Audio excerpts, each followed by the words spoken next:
চট্টগ্রাম ১ মিরসরাই আসনে ধানের শীষ প্রতীকের প্রার্থী নুরুল আমিন চেয়ারম্যানের সমর্থনে নির্বাচনী জনসভা অনুষ্ঠিত হয়েছে।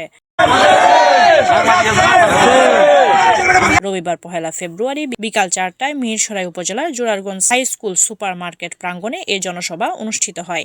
বাংলাদেশে কোন নির্বাচন হতে দেবে না, বাংলাদেশের মানুষ তাদের সেই কথা গ্রহণ করে নাই। আবার বলেছেন স্থানীয় সরকার নির্বাচন ব্যতীত বাংলাদেশে কোন নির্বাচন হতে দেব না, তাদের রক্ত বিন্দু থাকতে। কিন্তু তাদের সেই কথা সফল হয় নাই। এরপর বলেছেন পিআর পদ্ধতিতে নির্বাচন দিতে হবে, পিআর পদ্ধতিতে যদি নির্বাচন না দেন তাহলে বাংলাদেশে কোনো নির্বাচন হতে দেবে না। তারা সফল হয়নি, বাংলাদেশের মানুষ তাদেরকে সফল হতে দেয় নাই।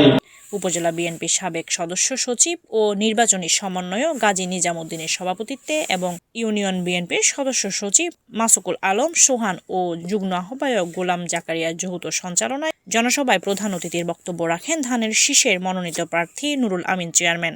কমিটির সভাপতি ৩ নং ইউনিয়ন বিএনপির সাবেক সফল যুগ্ম আহ্বায়ক জনাব আব্দুল্লাহ ভাই তাদের মাঝে বক্তব্য নিয়ে আসতেছেন মিরসরাই মাটি ও মানুষের নেতা, জিয়া পরিবারের বিশ্বস্ত হাতিয়ার, আপনাদের এই সুপরিচিত ধানের শীষের কান্ডারি জনাব জননেতা নুরুল আমিন চেয়ারম্যান সাহেব শক্তিশালী হিসাবে আবির্ভূত হয়েছে।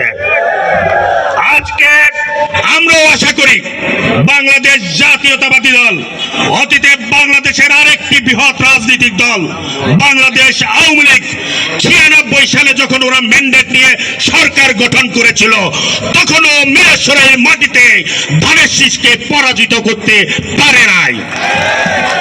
আজকে যারা মাঠে আছেন তাদের উদ্দেশ্যে বলবো, আপনারা আজকে আমাদের ধর্ম নিয়ে বিভ্রান্ত করছেন।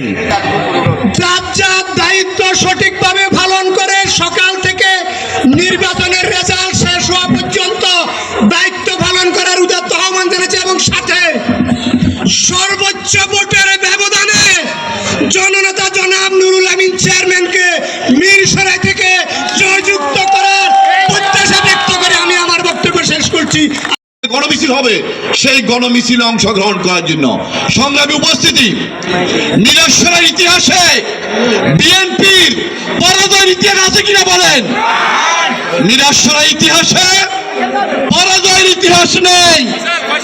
আগামী 12 তারিখ নির্বাচনে আমরা বিপুল ভোটের ব্যবধানে আমাদের প্রার্থীকে জয়যুক্ত করে অবহেলিত মিরসরাইবাসীর পক্ষে কথা বলার জন্য মহান জাতীয় সংসদে পাঠিয়ে আমরা আনন্দঘন পরিবেশেই আমরা গড়ে ফিরে যাব।